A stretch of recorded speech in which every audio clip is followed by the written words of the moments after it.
This is Bishop Dale Bronner. Thank you so much for joining our YouTube channel today. If this is a blessing to you, I want to encourage you to like it and then click the subscribe button and then turn on notification. Hit that little notification bell so that you never ever miss another one of our videos. And then if you're in the Metro Atlanta area on a Sunday, check out one of our exhilarating services at 8:30 a.m., 11 a.m., or 6 o'clock p.m. Well, our scriptural lesson today comes from the 6th chapter of the book of Proverbs, verse 6 through 11. Notice there these words. I love the practicality of Proverbs. Go watch the ants, you lazy person. Watch what they do and be wise.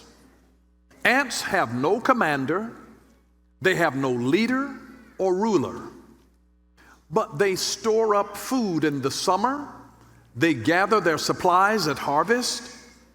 How long will you lie there, you lazy person? When will you get up from sleeping? You sleep a little, you take a nap, you fold your hands and rest. So you will be as poor as if you had been robbed, and you will have as little as if you had been held up. I want to talk today simply about ant wisdom. Ant wisdom, ant wisdom.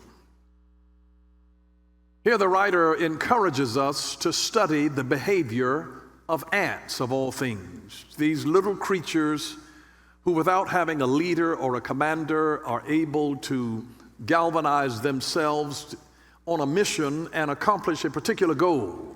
And they do this without anybody having to tell them to do so.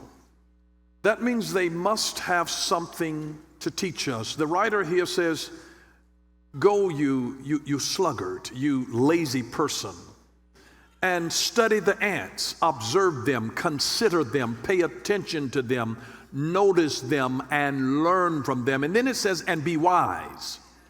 You're not wise because of what you know, you're wise because of what you do as a result of what you know. Wisdom is doing what you know is right to do. It's not just knowing it. Wisdom is doing it. Wisdom is doing it. There's a huge distinction between the knowledge and then the doing. But if we want to develop wisdom, we have to be teachable. And so he says, go there and let nature teach you. Go and observe these tiny creatures in nature. Observe how they function, how they roll, how they work together without an overseer, and they accomplish the things that need to be done to keep their community strong. Another word for teachability is the word humility, because it takes humility to allow yourself to be taught. Because remember this truth, you cannot teach a man a lesson that he thinks he already knows. I know some of you know that person. This is not specific to the male gender. Women can be like that, you know. You cannot teach a woman a lesson that she thinks she already knows. If they feel like they know something and you try to teach them something else, that, you know, forget about it. It takes humility. Humility is not weakness, it is strength under control. So it takes humility to be teachable. It takes humility. So it's hard to even be able to hear God's voice talking to us when you've already decided what you want him to say. And there are some people that cannot hear God's voice for them because they have already decided what they want God to say. I mean, if you think that this is the one, and if the Lord said, no, not that one, and that's not what you were prepared to hear him say, it's like, no. Who else is up there? And it'll be God speaking to us and no, this is your wife, this is your, and then we start rebuking the Lord because we're not even prepared to hear that. It's interesting how people have a hard time receiving something that they have not already imagined that God would say to them. But God doesn't always agree with what you're asking. And I'm telling you this, at the end of the day, you're going to discover that God's way is better. God knows something, and he can see something down the road that you may not be able to see right now, but you better trust him. You better trust him. I'll tell you this, God won't make you do right, but he surely will make you wish that you had done right. He will. And so he uses ants, little creatures, to teach us big lessons. Little things can teach us big lessons. You can learn big lessons sometimes from the way that little children conduct themselves. You know how you can spank a child to discipline them? And you're not going to find a little child that's going to hold an attitude with you for 3 days, walking around not speaking to you because you had to discipline them. No, no, no. And this is why the Bible says that in matters of malice, be like children, but in matters of understanding, be like men. But there are things that we learn even from little children. Don't ever, reject something that God's trying to teach you just because it's small, because little things can teach you big lessons. So he's choosing in this lesson today the small species of insect called ants. There are over 12,000 species of ants in the world, and they are known for being some of the strongest creatures in the world in relationship to their size. You'll see an ant carrying something several times bigger than it is, dragging a piece of bread off, and they can carry things and that are heavier than their own bodies. It's amazing. They're some of the strongest creatures in the world. And then ants are social insects that live in colonies. The same way that God's people are not designed to live in a silo, we are designed to live in community. So much so that this Bible is not written to an individual. The curse of America is our individualism that has worked against the family, the community, the society, because we are living, I'm going to do me. I'm going to live and do what's best for me without any regard that there's a family that loves us, that there's a family that we are connected to, that there's a community that we are connected to. And that's why people are like, buy local. Support your local farmers, your local business people that are mom and pop kind of entities instead of the huge major things. Deal with the local things. Keep your local community healthy. And so animals do that in supporting their local communities. He says, pay attention. And here's another interesting fact about ants. They can be found on every continent in the world except for Antarctica. How ironic is that? Antarctica, and there are no ants in Antarctica. They got sense enough not to want to walk around on ice all day. I have to commend their brilliance again. Maybe that's our reason. I've been all the other continents except Antarctica myself. My wife and I were on a trip, and there was another doctor. He was a psychiatrist, a psychologist, and he went to Antarctica, and he fell in love with the place. And he went on, and he talked about it. It almost sold me on it. I was almost sold. And I started looking at the pictures, and I started shivering on the inside. But ants warn us against laziness. They warn us against laziness. You have to be a soldier. Now, ants are not going to deal with that. This is about humanity. And I know that a lot of people think that the modern world and industrialization made us lazy. There were lazy people before we ever had industrial, that we come into the age of machines and all of the industrialization of the world. There were lazy people in biblical times. This is Old Testament, and there were lazy folks. Before we had dishwashers and washing machines and vacuum cleaners, there were lazy people. Laziness is a condition of humanity in all ages. So you can be too lazy to push the button to turn the dishwasher on. Things that happen automatically. You can be too lazy to do that. So laziness. So he says, go thou sluggard. A sluggard is a lazy person. And consider the ant.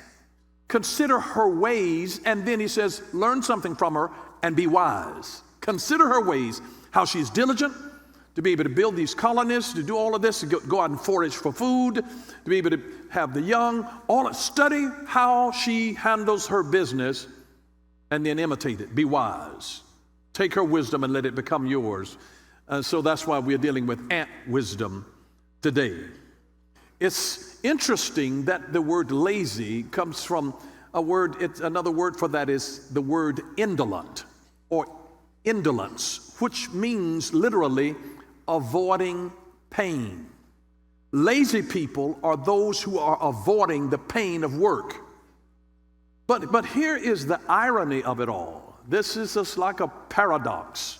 They call themselves avoiding pain by not working, and it is their not working that imposes pain on other people who are working.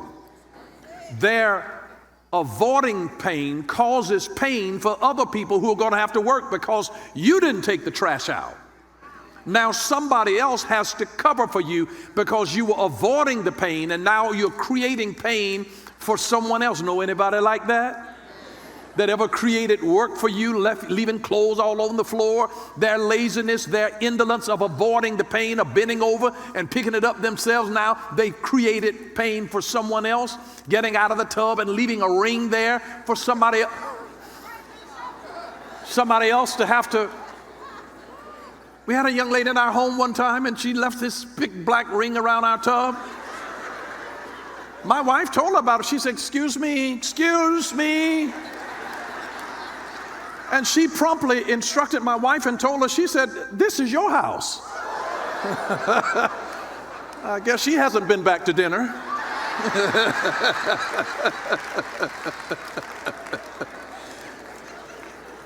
But her avoiding the pain of just cleaning up behind herself created a pain that my wife then had to come in and do because of her indolence, her laziness of where she avoided the pain. You avoid pain, and now your avoiding pain creates pain for someone else to have to deal with.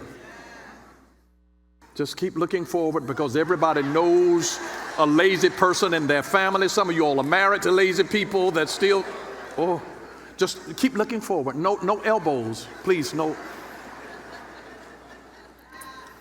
But ants are so diligent. They keep their mind on what they're doing. They don't have ADD. They just march like soldiers, and they get it done consistently and diligently. And it was Marie Forleo who said, success doesn't come from what you do occasionally. It comes from what you do consistently. Consistently, not what you do occasionally. You don't get ripped by working out occasionally. You know, man, that's my gym day. I got to go to the gym on Saturday. I mean, really, one day a week? Really? Do you eat one day a week? It doesn't come by what you do occasionally. It comes by what you do consistently. Let's take a little video and learn something about ants.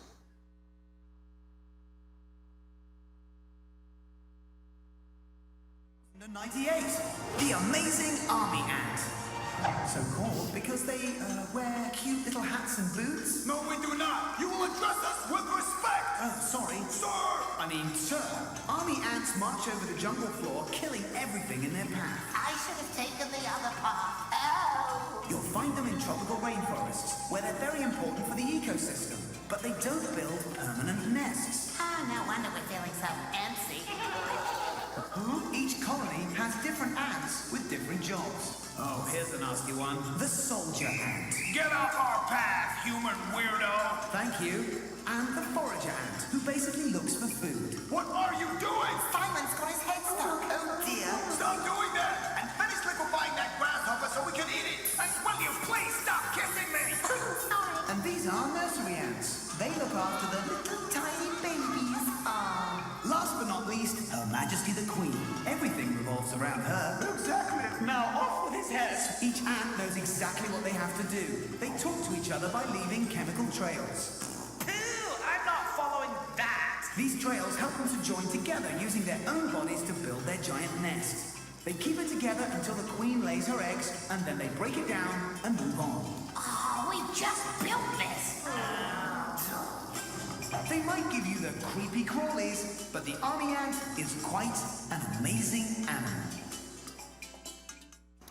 Now I want to share some things that we learn from ants. If it says consider the ant and be wise, here's some things that I want to deduce from that. Number one, from ants we can learn to stay in our own lane. Doesn't it bother you when you're doing a job and somebody who works in another department and they're not even under you and they're sticking their nose in your business telling you how to do your job and they don't even work there? And you want to just tell them stay in your lane? Well, ant colonies have a very, very complex social structure with different castes of ants that specialize in particular area that keeps their whole community alive and vibrant. For example, some of them, you heard them mention in the video, are foraging ants. They go out and forage for food. There are others that are nursing ants that just take care of the young. There are other ants that are the army ants. They defend the ant colony. They are the defense team. They are their military. They have a reproduction area. And these are the ones that keep on reproducing and making things happen. So they have a certain division of labor and everybody stays in their own lane because there are different allocations of resources to be able to maximize their productivity. So they've got different castes of ants and different responsibilities for each group, and everybody stays in their lane so that the foraging ants don't try to do what the nurturing ants do. Everybody stays in their own lane. We can learn that from ants. Number two, from ants we can learn to communicate better. We can actually learn to communicate better. Ants have these things called pheromones, and they are sort of like a hormone, and they give off a particular scent. So when the foraging ants, for example, have found food, they will release this scent in their pheromones that lets the other animals know where the food is. Also, when there is danger, they release a chemical in their pheromones that says there's danger this way, stay back. Can you imagine what it would be like if we didn't operate like crabs in a barrel, and so that once we have found a feast, that we say, hey, the food is over here, the party is over here. You know that you got to always have a friend in your life that can tell you where the good deals are and where something is on sale. Somebody knows somebody who can get some cheap stuff. Man, you want some? They got some nice rims over here. Man, I know somebody that can hook you up with some new tires. Man, I got some fly shoes. Man, I tell you, some people are what I call hookup people. They know where the deals are, and they can tell you, man, you want soul food? You want seafood? You want Italian? You want Mexican? You want Chinese? I mean, they are food mavens, and so they can tell you wherever you need to go if this is what you want. There are folks like that in the drug industry. Whether you smoke it or roll it or snort it, whatever, they can tell you where to go to get it.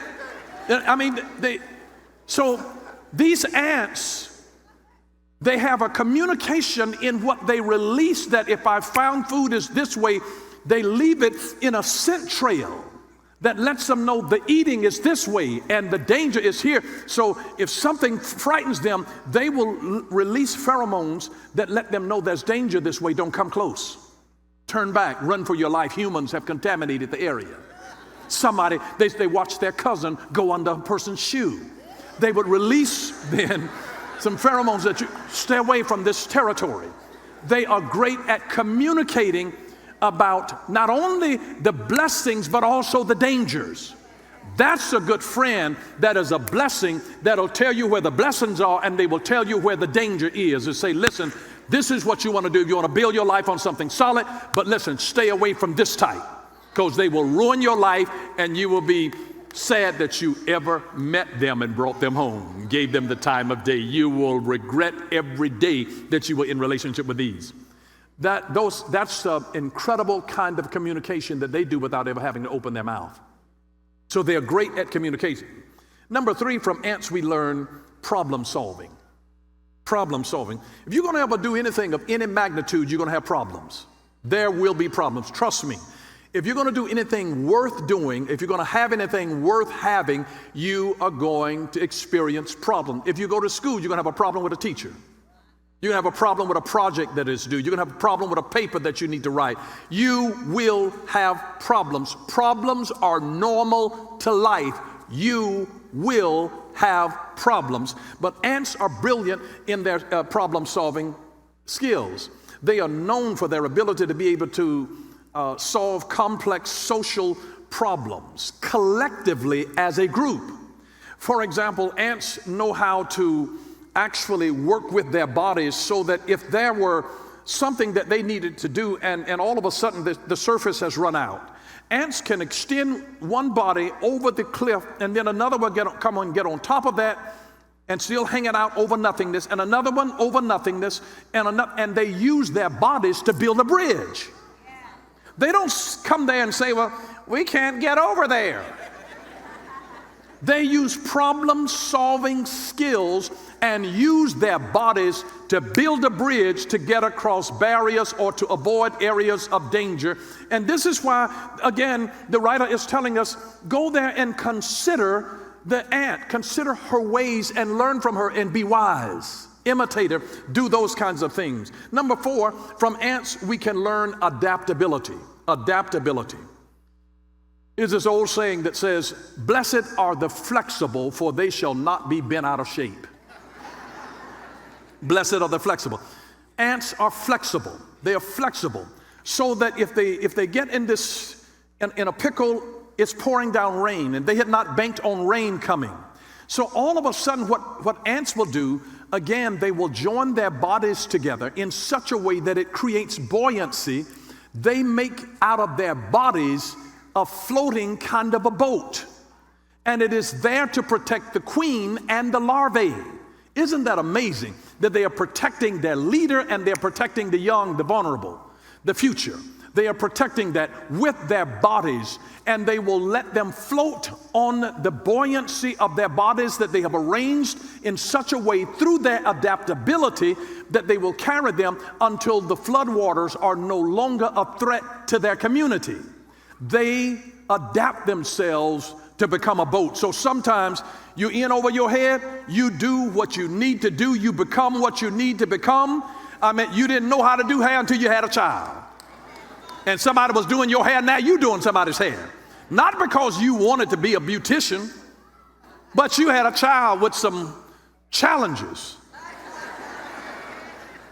And you have to learn how to do what it do because you can't call mama to come over there. You are mama. You are daddy. So who do you call? And they didn't leave you a manual for this. So you have to figure it out. They are adaptable enough to say that if something comes flooding in on us, I reach out. I don't try to solve this by myself. You will be surprised how much wisdom there is in the community, and if you will just lock arms with somebody else who's been there and done that, they know how to tell you how to be able to survive times when the waters in your life have risen above what your capacity is. And every now and then you need somebody to break you off a little something to give you a loan to help keep you afloat. I'm just telling you, when you can't make it by yourself, you got to have somebody else. My God, who am I talking to today? That just needs a little help to stay afloat because the water is this thing about to take you under. But they build on each other. They use each other. There's enough buoyancy. If it was just them by themselves, they would go under. There's a community, and that's why you're not designed to do life in a silo. You got to do life in relationships. Relationships are the currency of life. They're the currency of life. They're the currency. Everything that you need, you can find in a relationship.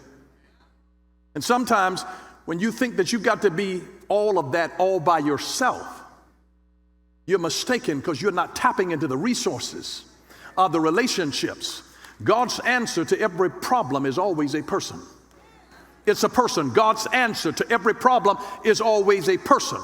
God's answer to every problem is always a person. It's not money. It's a person who knows where the money is, who has contact with somebody that's got the money. It's a person who's got the money. It's always a person. It's a person who knows the knowledge. You don't know how to deal with hair like this, but then there's the person. One of my friends, it was a white family, and they had adopted a black child from Africa. And they knew that I was in the hair business. And they're saying, well, you know, the things that I've used on my hair, it just...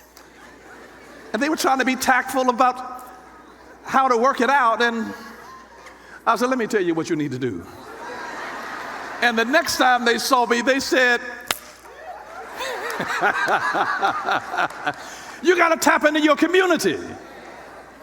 If you don't know it, somebody in the community knows it. You don't have time enough to figure it all out by yourself. You need to be able to link arms while things are flooding down on you. And I'm telling you, it can keep you afloat, but you've got to be adaptable. You've got to be adaptable. Got to be adaptable. Number 5, ants teach us to work together with a common mission. They're not trying to do their own things. They're not working against each other. They're not in competition. They're working together on a common mission. There are a couple of things that build unity: a common mission, a common vision, or a common enemy. Both of those things have the ability to be able to unite people together. And ants are united under a common goal, a common mission of building a colony, of creating a floating device, of creating a bridge to get over some situation that has created obstacles in their life. Zig Ziglar said this, that outstanding people have one thing in common: an absolute sense of mission. An absolute. If you're going to be an outstanding person, you're going to have a keen sense of mission. You know why you're here. You know your why. You know your why. You know why God placed you where you are, and He's given you what He's given you, and has taught you what He's taught you. You understand your why. They have a keen sense of their purpose. But God would use little ants, a tiny insect, to teach us incredible lessons. And that's why you should never despise small beginnings. You know why? Because everything that ever became great started small. Everything that ever became great started small. Zechariah chapter 4 and verse 10, the first part of that verse says this: the people should not think that small beginnings are unimportant. Never think that small beginnings are unimportant. You got to start somewhere. Everything great starts somewhere. We all started as a single cell that then split and kept on splitting and dividing. But it's the big is made up of the small. The house is not built wall by wall, it's built brick by brick, one brick after another. It's the diligence of one brick after another. And here's are 2 things to do with small beginnings. You be faithful in them, diligently, faithful in them. You got a small beginning, it wasn't much, but be faithful with the little salary that you're getting. He who is not faithful in the little that he has only deceives himself to think that he would be more faithful if he were given more.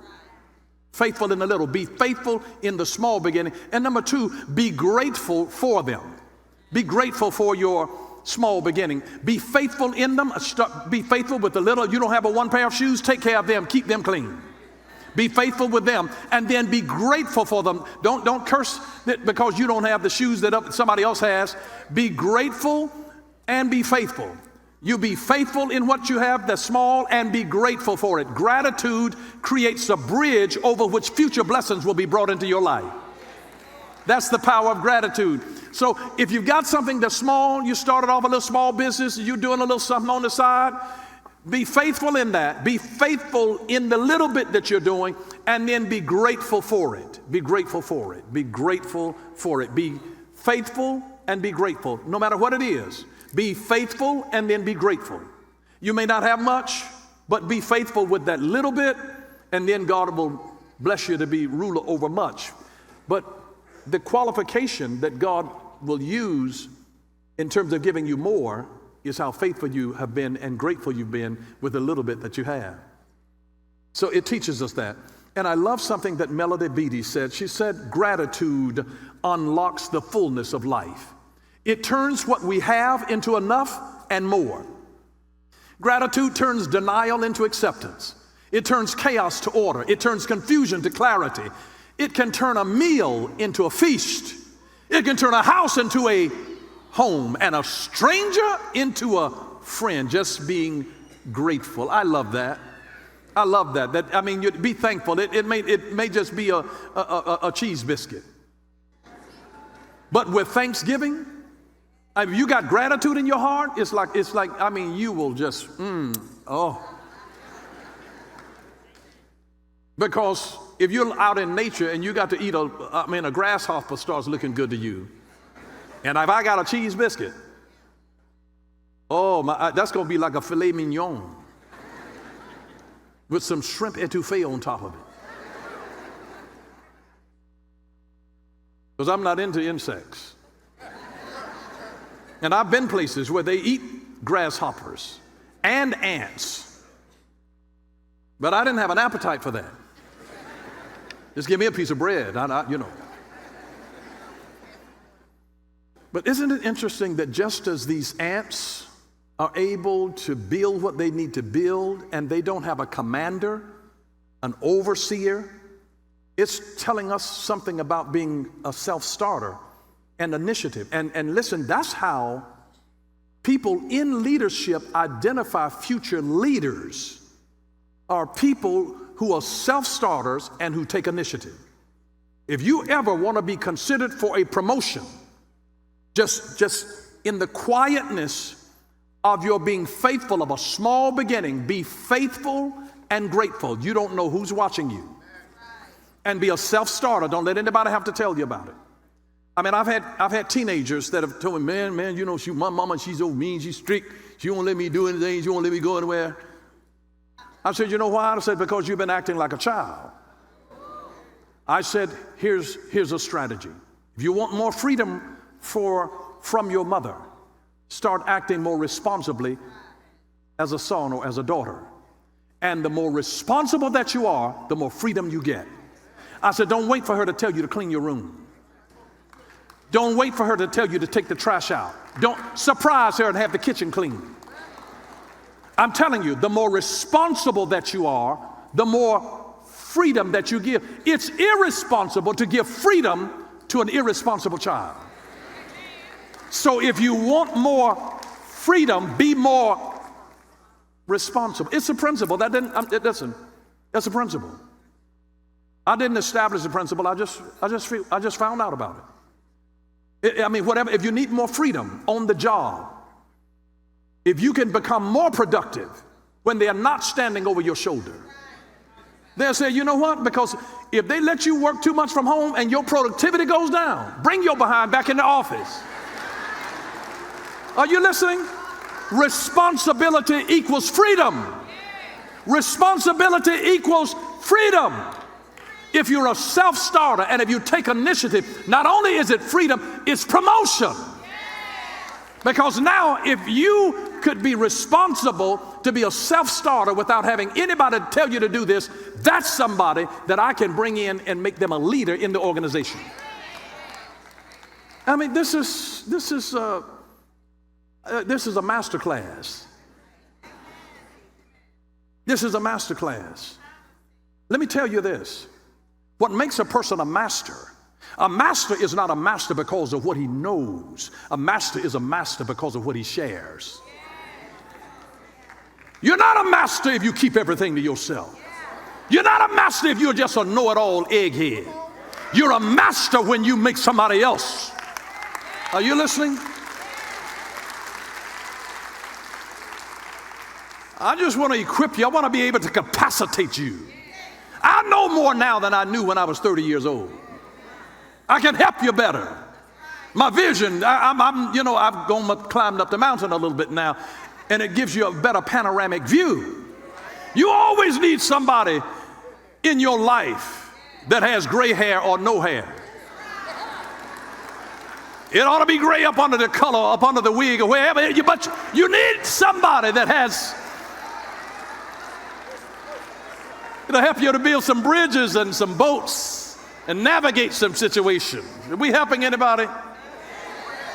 Here's a formula that can help you with the results in your life. Clarity plus intentionality plus urgency equals extraordinary results. Clarity of what? Clarity of purpose.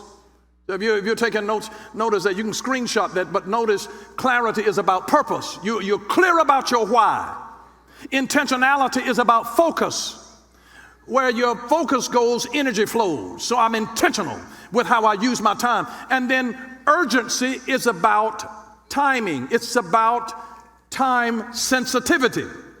Because there are certain things that you will never get finished if you don't give urgency to yourself. How do you give urgency to yourself? By putting a deadline on what you need to do. I never would have finished ever. I've written 8 books. I wouldn't have finished writing any of them if I didn't put a deadline as to when I was going to get it done. Are you listening?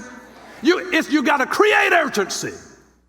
When nobody is above you making you do it, you got to say, but listen, by next Thursday, I will have this finished. Time sensitivity to create urgency. And if you'll do that, have clarity, I know what I'm doing, why I'm doing it, intentionality, I'm being intentional and I'm focused in this, I'm in the moment here, and urgency, I've got time sensitivity, it will produce for you extraordinary results, extraordinary results. And here's something that I realize, because if you're ever going to do anything that is significant, anything with greatness in it, you'll never be able to do it alone. You'll have to do it with somebody else. And if you are a leader, the proof that you are a leader is not that you have followers. The proof that you're a leader is that you create other leaders. You reproduce after your own kind. And so if you're going to do anything that matters in the world that people will consider significant or extraordinary, you'll never be able to do it alone. No Olympian becomes an Olympian alone. There are coaches, there are parents that have supported them, there are people, teachers, mentors that have been in their life. It's a team of people. You have a team. Talent needs a team to be terrific. Talent needs a team to be terrific. It takes a team of people. Now, here's something I want you to realize, that when someone helps you and they are struggling too, that's not help, that's love. When somebody helps you and they're struggling too, that's not help, that's love. Have you ever helped out somebody else cleaning their house and your house is, that's not merely help, that's love. That's love in action. That's love in action. Listen, everybody that helps you has their own issues. They've got something that they are dealing with. And so you have to realize that everybody's dealing with something. They're not just sitting around and don't have anything else to do. Everybody that's helping you got some issues back home. Everybody that's making another organization great, they're smiling. Hello, good morning, how are you? It's a wonderful day here at Word of Faith. And then they are dealing with some personal issues back home. It's a spouse, it's a son, it's a daughter, it's a grandchild, it's a niece, it's a nephew. It's something going on in your health with your hips and your back and your shoulder and your stomach and your knees. I'm just saying, you're dealing with something, and you, good morning, it's a great day at Word of Faith or wherever it is that you work. And you got to smile to the customers. We're glad to have you here, because you can't bring, nobody wants to pay for an experience when I walk into a place and you come in there and I'm at the Riverside Epicenter where there are epic events and your life is epic, and I come in and, well, you just don't want to know what I went through to get here this morning. No, I sure don't want to know. I came here to have a good time. I want to forget about what I'm dealing with in my place. I don't want to go out to eat and the person bringing me my food is telling me that they were up all night throwing up. Listen, don't give me indigestion, because I didn't come here for all of that.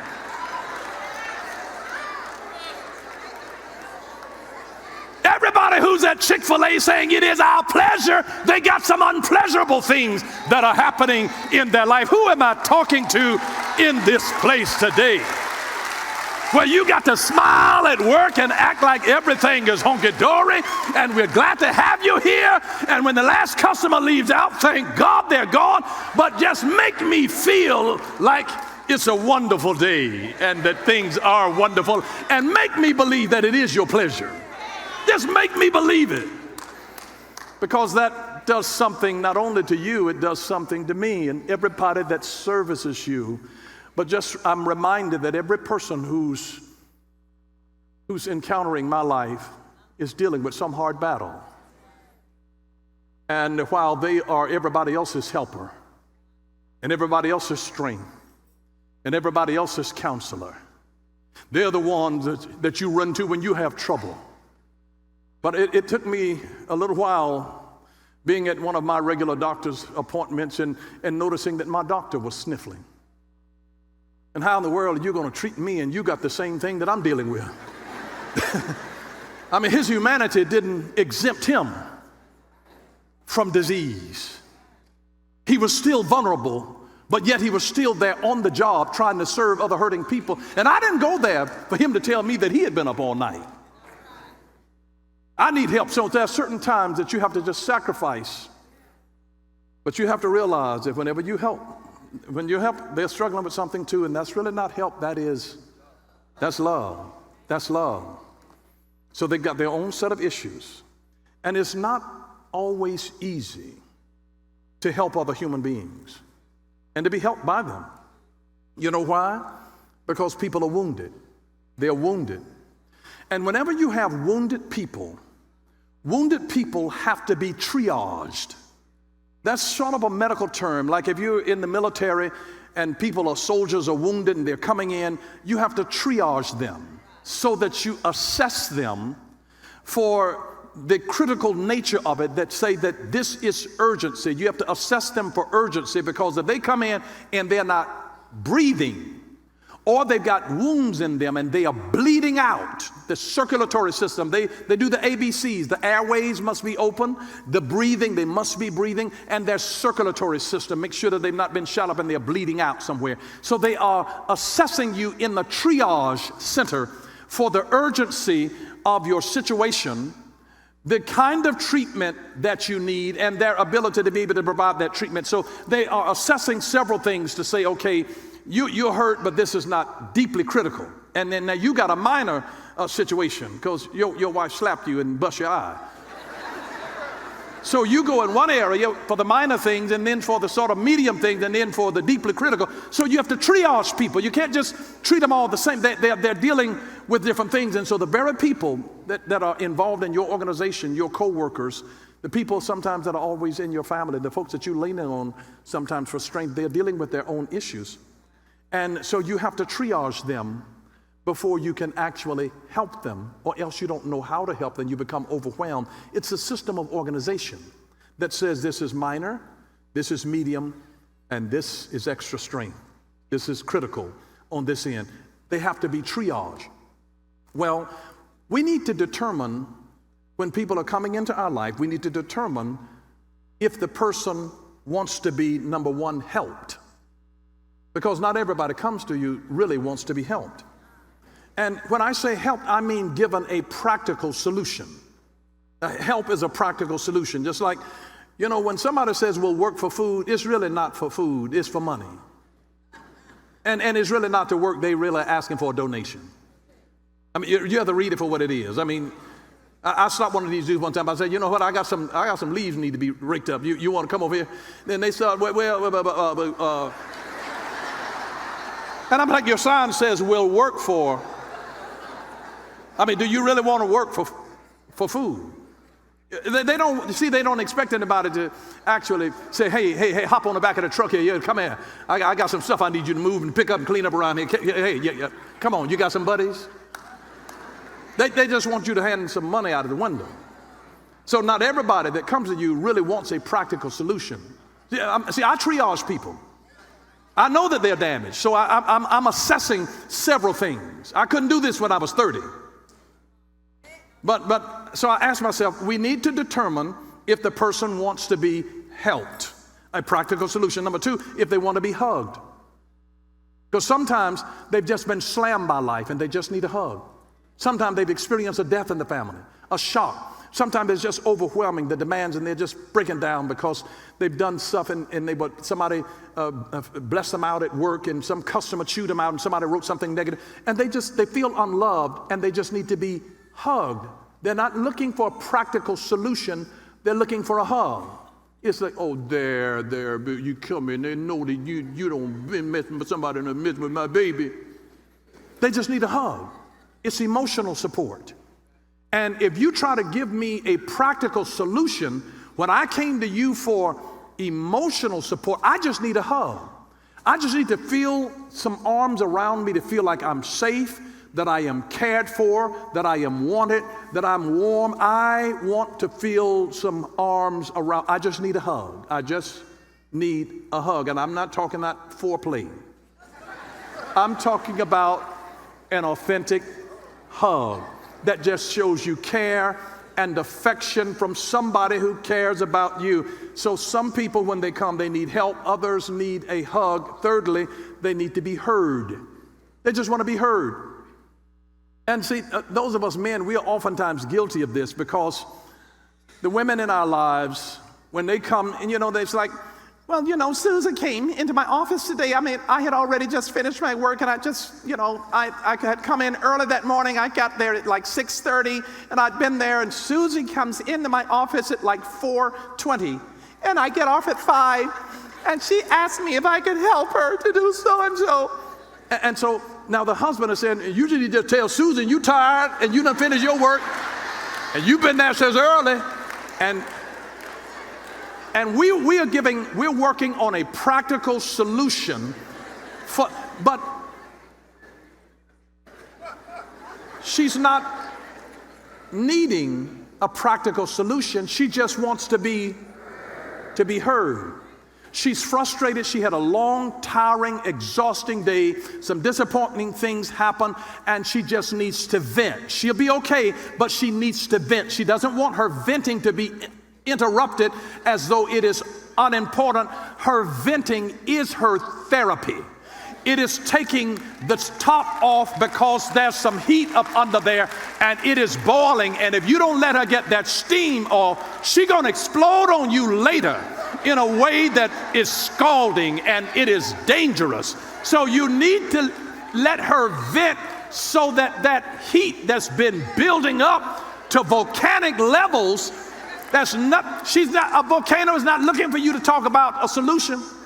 It's finna bubble up some hot lava on you, and if you're in the path of it, God help you.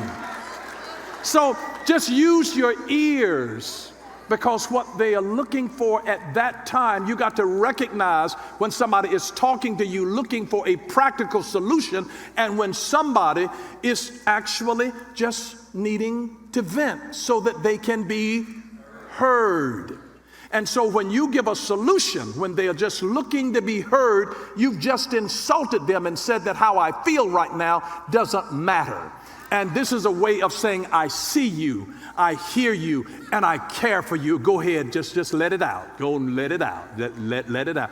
And you use your ears to do that. Then we need to determine if a person wants to be helped, hugged, heard, or given hope. Sometimes you just need to be given hope. Sometimes you're not looking for help. You're not looking for a practical strategy. Sometimes you're not looking for a hug. You're not looking to be heard. You're just looking to be given hope because your spirit is broken. And you're tired because you've helped people all day and nobody's helped you. And everybody look at you and they say, oh, you're so strong. And I just admire you because you're so strong, and they don't know you're dying on the inside. They don't understand that you are crying on the inside. And whose shoulder do you go and cry on when you're the shoulder that everybody else comes and cries on? They are looking for hope. They're looking for hope. It's because they've messed up. It's because they failed. Because they've lost a relationship that is critical to them. And now they're questioning themselves. Am I even going to make it through this? And they just need somebody now who will not discuss their failures, because human beings, when you've messed up, will want to talk about your failures, but God will send somebody to talk about your future. And while somebody else is coming to talk about your history, and they're saying that this is your credit situation here. That's your history. It's your credit history. It's in the past. It's already done. And they're still judging you and penalizing you over the past. And while they're dealing with this over your history, God is speaking to you prophetically by your destiny. And God will raise up somebody to begin to speak in your life. This is not the mistakes that you've made. This is not the foolishness and the folly of your youth. God is saying that I see beyond that mess in your life, I see your ministry. Beyond out of that mess, I see your your message. Out of that crisis, I see that Christ is. Out of your trouble, I see your triumph. God will, he'll just send somebody to let you know it's going to be all right. That everything that God has said to you, that he's going to bring you into a rest. That the peace of God and every prophetic promise that's been spoken over your life, that everything that your mama prayed over you or your daddy prayed over you, it didn't fall to the ground, because the word that really comes from the mouth of God, it shall not return void, but it shall accomplish. It shall accomplish. It shall accomplish. You need somebody with a prophetic voice in your life that can speak to you, and dead bones will rise up again to say your days are not finished. Just because you're older or you may be retired, God has says, I got life in you. Life equals purpose. Life equals purpose. Life equals purpose. Now God says, you know more than you've ever known all the days of your life. You've got more mercy now, more compassion now, more tenderness now, more understanding now. Don't you let somebody that has treated you like trash allow you to become blind to the treasure of God that is on the inside of you.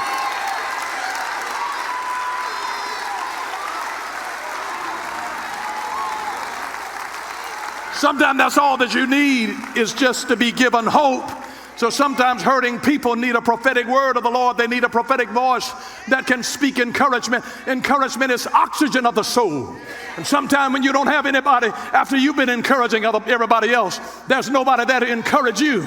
And now God will send somebody to breathe into your spirit, to breathe down into the darkness of the creepy thoughts that have filled your mind. And God is saying, no, no, no.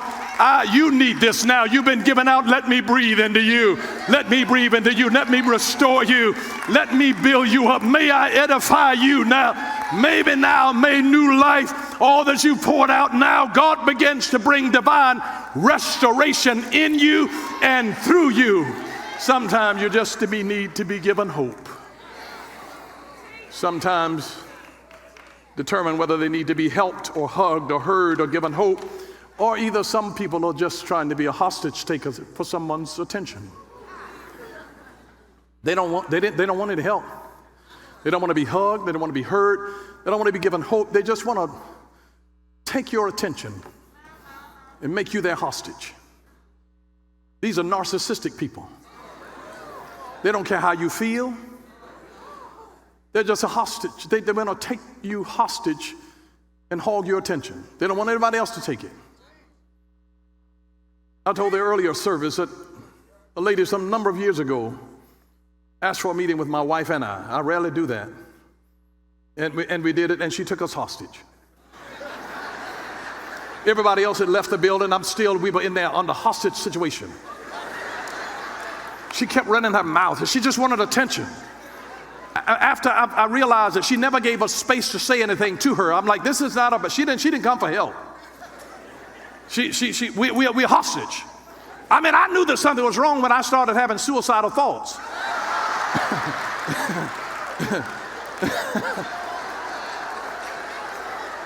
I just wanted to get out. I wanted to slip in my pocket and take out a piece of paper and write some things in case they discovered our bodies. I wanted to let them know we were held here against our will, but we were hostages. Now, if you were on the street, they would call them an attention whore. That's what she was. She had no regard for us. I had been there since early that day. I was worn out. I was delirious. And I felt like I was a hostage. I mean, after 2 hours of listening to you babble on, and I still don't know to this day what she was talking about. I was a hostage. I was starving. I had ADD. And I realized this is not about help. She doesn't need a hug. She didn't want to be given hope. This is a one-man show. It was a monologue. And I wanted to tip out and leave, but I felt like I was the only person sitting in a stand-up comics thing that he was going to really go in on your way out. But I was a hostage. They didn't want anything but a hostage to somebody else's attention. I bet she didn't get another appointment. I said, Lord, if you get me out of this. And we're trying to be gracious. And I said, Lord, if you get me out of this. I knew something was wrong when thoughts of death began to become appetizing to me. And this is when I wrote this statement: know your helpers, but don't confuse those attached to you with those who are assigned to you. I mean, this was over 20 years ago. Don't confuse those who are attached to you with those who are assigned to you. And it's amazing that if God has given you anything worth having, you actually have to struggle. Anything worth having is going to be a struggle. I don't care whether it's a degree from school, or finishing a course, just surviving a relationship. It's going to be a struggle. If you build a business, it's going to be a struggle. And my question is, do you depend on God while you struggle? How do you handle the pressure of your struggle? Lamentations chapter 3, verse 25 and 26 says this: the Lord is good to those who depend on him, to those who search for him. So it is good to wait patiently for salvation from the Lord. It is good. Notice, the Lord is good to those who depend on him. Do you depend on him? I mean, when you get stressed out, when you get frustrated, when you get weary, when you're struggling, do you depend on him when the money is thin? Do you depend on him when a physical challenge happens? Do you depend on him? The Lord is good to those who depend on him, to those who search for him. It's like saying, God, in all of this that I'm going through right now, where are you? So it is good to wait patiently for salvation. Salvation is the same word as deliverance from the Lord. And just understand this, that while you're having those struggles, your behavior follows your belief to show who you depend on. And I want you to get this: if you believe things will work out for you, you'll see opportunities. And if you believe that things won't work out, you'll see obstacles. Because what you believe determines how you'll see. If you believe that things will work out, you'll see opportunities. Here's an opportunity here. This is a door opener. And if I go through this small door, God will trust me with a bigger door. But if you believe that things won't work out, all you'll see are obstacles about why this and why that and why this and why that. And can I give you a word to the wise? Stay away from people who act like a victim in the problems that they created. Just stay away from them, because they're trying to gaslight you. They're not there for your good. Just you have to identify them, triage them, and focus forward. Focus forward. Focus forward. Focus forward. And then I'll tell you this finally: spend more time with people in your life with whom you have a common future instead of a common past. Let me say that to you again. Spend more time. I don't mean cut people loose that have been a part of your past. I don't mean that you don't love them anymore, that you don't ever share a meal with them. But I said spend more time with people that you have a common future, that's building with where you're going instead of where you've been, just a common past. And because sometimes people want to hold you to your past, and they still remember the old you that was doing other stuff. They remember that old nature. They don't know you. They don't know how to support you and encourage you for who you are now and for where you're going. You have to build your life. Spend more time with the people that you have a common future with. Somebody that God has destined and graced to be able to rock with you and roll with you and handle the curves of life with you, one after the other. You need somebody that's going to be your ride or die person. Somebody that will be there, that'll say, you know, baby, you can do this. I believe in you. Let's go for it. We can make this happen. You need somebody. Spend more time with those folks that you got a common future with, where you're working on something together. Like those ants, they work on building something together that's going to bless everybody who's involved. Not somebody who's reminding you of the days back there where you were doing foolish stuff, all of that crazy stuff, all of the folly of your youth. but you need somebody who understands a picture, who's had a glimpse of your destiny, and that will speak to you and say, you know what, there's always been something different about you. I realized that God's hand was on you, that you were gifted, and that your gift was going to be able to take you places that's bigger than where you are. And I realized that I could see that there was something bigger in you than this neighborhood and this community where you are now. Who am I talking to in this place? That God sees something in you, and he will connect you with people that are destined with you to go. That's the only reason that Harriet Tubman had to carry a shotgun with her on the journey, is because of these folks that she was carrying forward on their road, and the Underground Railroad, on their road to freedom. And if anybody was going to turn back, she said, you turn back over your dead body. Because she wasn't going to have anybody dragging her back to the slavery, back to the addictions, back to the porn, back to the habits that put you in bondage again.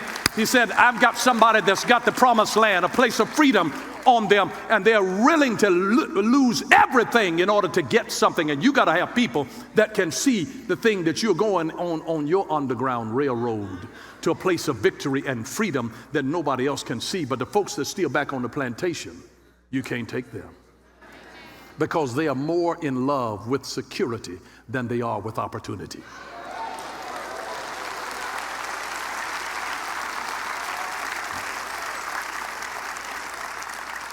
But while other people talk about your failures, God talks about your future. Stand to your feet. I hope you got something out of the word of the Lord today. I really do.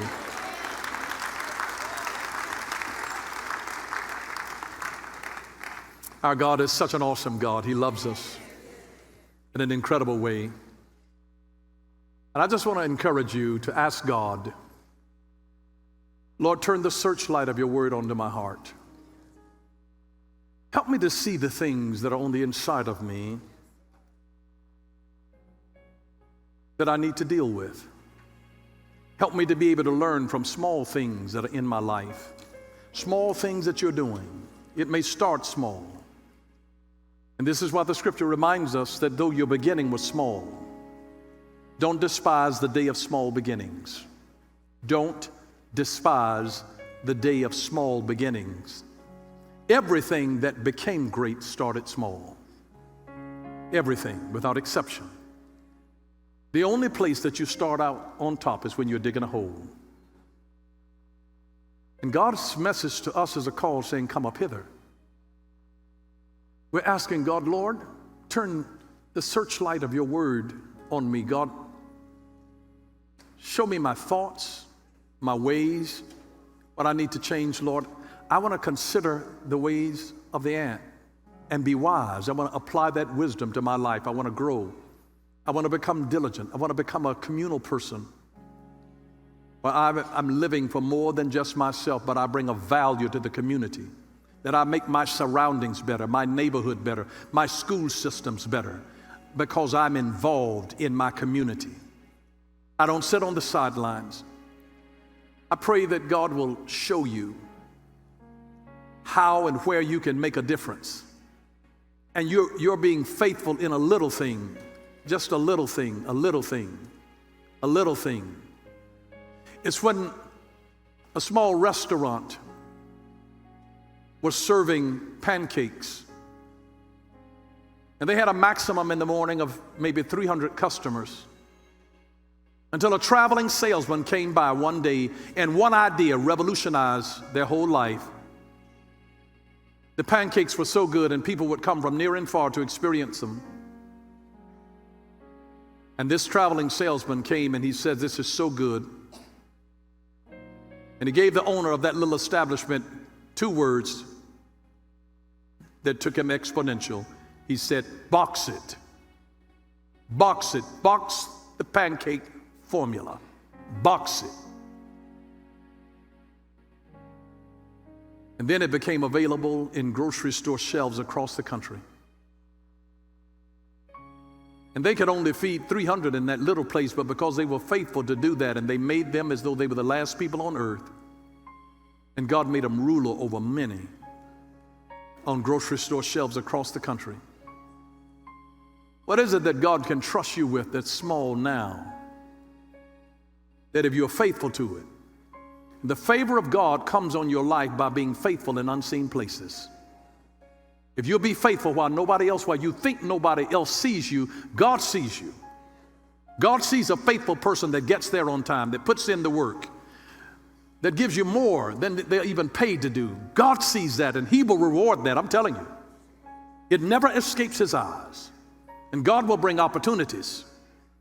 And I'm telling you, when you're faithful, God will cause your name to be in the mouth of other people that can take you places and open doors and connect you to relationships and resources that can literally make your next level exponential. This is a new day. I want to pray for you. Father, in the name of Jesus, that name that is above every name, Lord, you see every person. You know them, God. I pray in the name of Jesus, Lord, that you will give them a clear revelation of who you are, that they will understand their purpose, Lord Jesus. Have clarity of purpose. And Lord, I pray that you will so allow them to be able to be in the moment of intentionality, that they can see what needs to be done right at the moment and be focused on that, and power can come to it. Father, I pray that you give them a sense of urgency, because everything that we have could be snatched away in a moment. We could lose it in a moment. Our life can be snatched away in just a moment. Give us that sense of urgency, God, to know that we don't just have forever and that someday may never come. Give us a sense of urgency so that extraordinary results can come in our lives. Father, and I pray that everything that has been an ant that has been eating away, gnawing at us, ants, automatic negative thoughts, the things that have been self-deprecating, the things that have caused people to feel less than and made them feel inadequate. Lord, I pray in the name of Jesus that we can take those automatic negative thoughts and allow the glory of your Spirit and the power of your word to so fill us that they become positive automatic thoughts that will snuff out the automatic negative thoughts, and that your glory will descend upon us, that you raise something up out of us that will inspire other people that have come from a similar kind of a background and similar struggles. Lord, I pray that you make us like a beacon light of hope to those that sit in darkness, to show them the way out. Father, I pray for those that have been discouraged, who've had exhaustion of the souls, Lord, that you will breathe hope into them. Lord, and may we feel your arms wrapped around us for the hug that we need. You're our helper, a very present help in the time of trouble. Thank you for hugging us, Lord. Thank you for hearing us, Lord. Thank you for giving us hope, Lord. Thank you for restoring us. Lord, I just pray that everything that we have that has weakened us, that we bring us on our weakness, because it is in our weakness, Lord, that your strength is made perfect. And I pray in the name of Jesus today that those that have been financially weak and educationally weak, physically weak, God, that strength would come to their lives. Strength, strength, strength. That they might be strong in the Lord and in the power of your might. God, may strength come to lives today, to our minds today, to our will today. Strength. A resolve in our hearts, God, to serve you. Strength. May you breathe on us today, Lord Jesus. We take everything that we have and we lay it on the altar. And Father, we said that if there's anything that can be used for your glory, use it. Use it. Make us a blessing every place that we go. And we will be careful to give your name the glory, the honor, and the praise in Jesus' name. Amen. God bless you. God bless you. Please remember. We hope that you enjoyed that message. Don't forget to like and subscribe, and then press the notification bell so that you don't miss another one of our videos. And if you want to partner with us, click the Give Now button. Thank you for what you do.